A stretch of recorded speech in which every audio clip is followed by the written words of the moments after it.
Kapapasok lang po na balita, isang babae ang naputulan ng kamay matapos mahulog sa riles ng tren mula sa platform ng MRT Ayala Station. Kaugnay niyan, makakausap natin si Herbert Hoson ng MRT3 Corporate Communications. Magandang hapon na Ginoong Hoson. Magandang hapon, sir. Magandang po sa ating mga tagapakinig. Anong nangyari sa babae? Paano nangyari yung sa riles? Opo, ikinalulungkot po natin na ibalita na meron pong aksidenteng nangyari kaninang 2:38 ng hapon, alas 2:30. Naitala po siya ng alas 2:30 ng hapon sa Ayala Station northbound. Papunta sa North Station. Opo. Meron pong isang 24-year-old na babae na apparently nahilo at nahulog sa nandoon po yung tren. Nahulog po siya between cars number 2 and 3.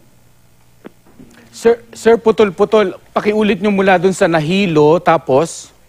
Ito sa report ng aming station. Nako, napakalabo ho ng linya natin. One more time. Mula ho doon sa nahilo, sir. Anong nangyari after that? Opo. Sorry po, mobile on the way kasi kami sa site din.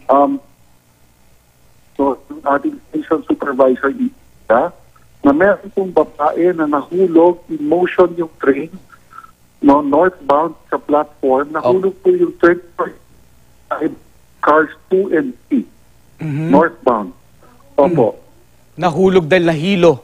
Nahilo po ang babae at nahulog po siya doon sa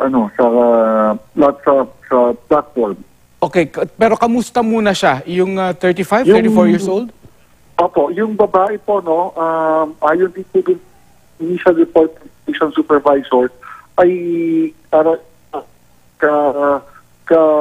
binigyan po ng palupas at ibubuk sa nakamalapit na hospital in Katinet via lifeline. Opo.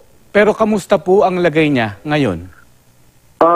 Nandun on the way po kami ngayon sa site, para malaman din. Nung nakuha namin yung tawag, lahat po ng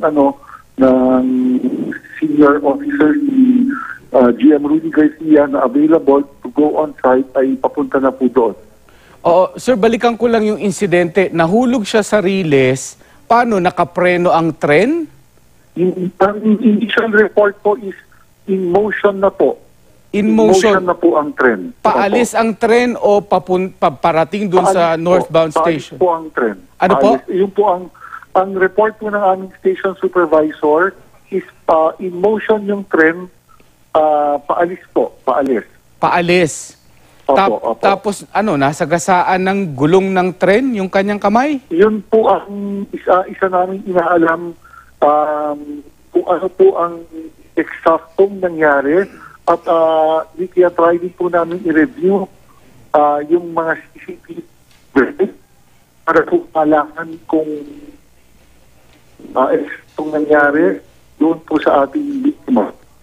Did this affect your operation, sir? Dahil sa insidente, huminto ba ang Because of the incident po, dahil po sa incident, nag-declare po ang pamunuan ng MRT ng provisional service from north to Shaw alone.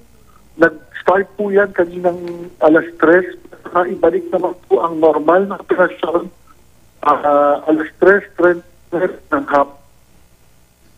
Okay. Sir, medyo mahina lang yung inyong signal ngayon, pero pwede ba you keep your line open? We'll try to get back to you. Kung hindi man ho Balita Pilipinas sa mga update ng GMA News TV para matawagan kayo muli. Ako po ang may mga